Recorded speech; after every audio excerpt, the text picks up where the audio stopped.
क्या आपने कभी सोचा कि महाभारत का सबसे महान धनुधर अर्जुन जैसे भीष्म, कर्ण और द्रोणाचार्य जैसे महान योद्धा भी उसे आसानी से हरा नहीं सके?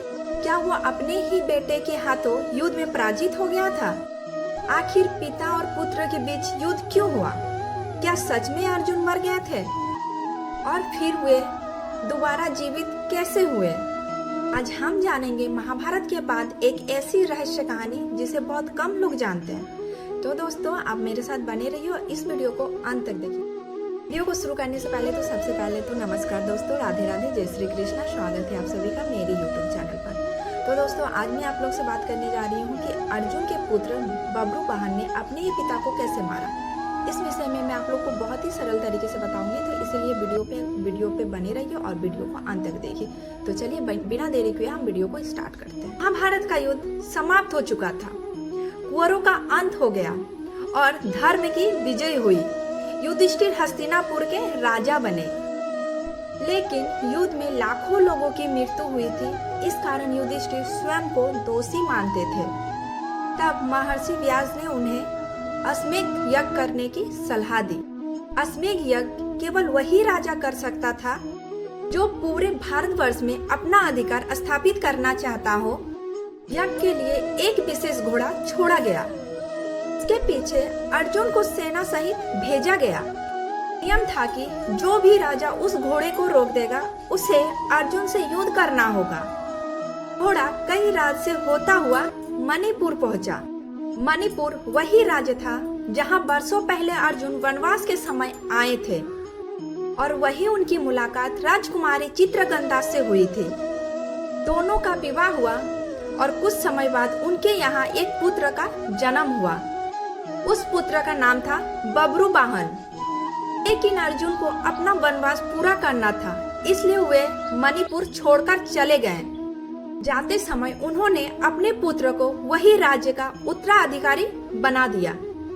बब्रुवाहन ने बचपन से ही धनुर्विद्या, युद्ध कला और धर्म की शिक्षा प्राप्त की। वे एक न्यायप्रिय और वीर राजा बने। जब अश्वमेध यज्ञ का घोड़ा मणिपुर पहुंचा, तब बब्रुवाहन को पता चला कि उनके पिता अर्जुन स्वयं घोड़े के साथ आए हैं और वे ये सुनकर बहुत प्रसन्न हुए। उन्होंने सोचा कि वर्षों बाद अपने पिता से मिलने का अवसर मिला है। वे बिना हथियार के हाथ जोड़कर अर्जुन के स्वागत में पहुंचे। अर्जुन ने कठोर स्वर में कहा, मैं यहाँ तुम्हारा पिता बनकर नहीं आया हूँ, मैं हस्तिनापुर का प्रतिनिधि हूँ। यदि तुम सच्चे क्षत्रिय हो तो इस घोड़े को रोककर मुझसे युद्ध करो। यह सुनकर बब्रुवाहन चुप हो गए। एक और पिता का सम्मान था और दूसरी ओर क्षेत्रीय धर्म। उसी समय वहाँ नागकन्या उलूपी पहुंची। उलूपी भी अर्जुन की पत्नी थी।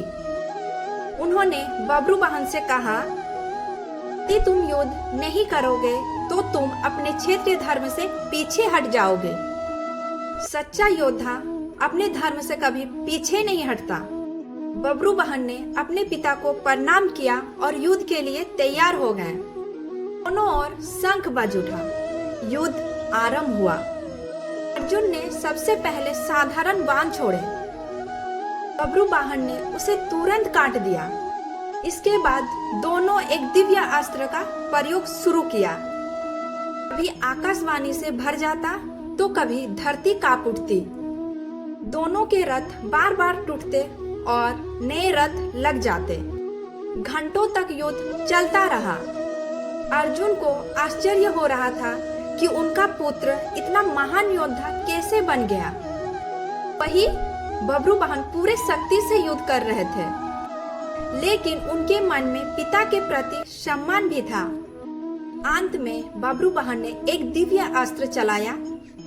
वो अस्त्र सीधा अर्जुन के बीच स्थल पर लगा। अर्जुन का धनुष हाथ से छूट गया और वे रथ से नीचे गिर पड़े। कुछ ही क्षणों में उनका शरीर बिल्कुल शांत हो गया। पूरा युद्ध क्षेत्र शस्त्र वस्त्र रह गए।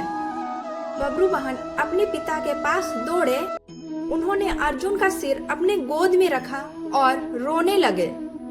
वे बार बार कह रहे थे, मैंने अपने ही पिता को मार दिया, मुझसे बहुत बड़ा पाप हो गया। चित्रगंधा भी वहां पहुंची और विलाप करने लगी। पूरा मणिपुर शौक में डूब गया। तभी उलूपी ने सभी को शांत किया। उन्होंने बताया यह सब भाग्य का लिखा हुआ था। उन्होंने बताया कि महाभारत युद्ध में अर्जुन ने भीष्म पितामह का वध शिखंडी की सहायता से किया था। इस कारण उन्हें एक श्राप मिला था कि एक दिन उन्हें अपने ही पुत्र के हाथों मृत्यु का अनुभव करना होगा।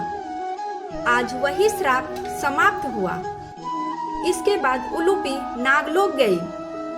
वहां से वे दिव्य नागमणि लेकर आई।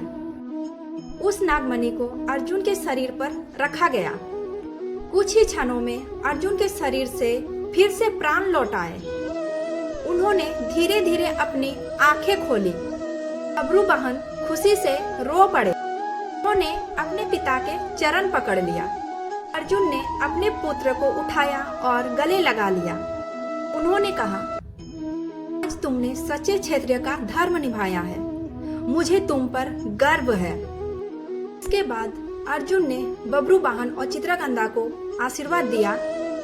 फिर वे अश्वमेध यज्ञ का घोड़ा लेकर आगे की यात्रा पर निकल पड़े। यह कहानी हमें सिखाती है कि धर्म का पालन कई बार अपने प्रिय संबंधों से ऊपर रखना पड़ता है। बब्रुवाहन ने पुत्र होने के साथ साथ अपना क्षेत्रीय धर्म निभाया और अंत में पिता का आशीर्वाद भी पाया।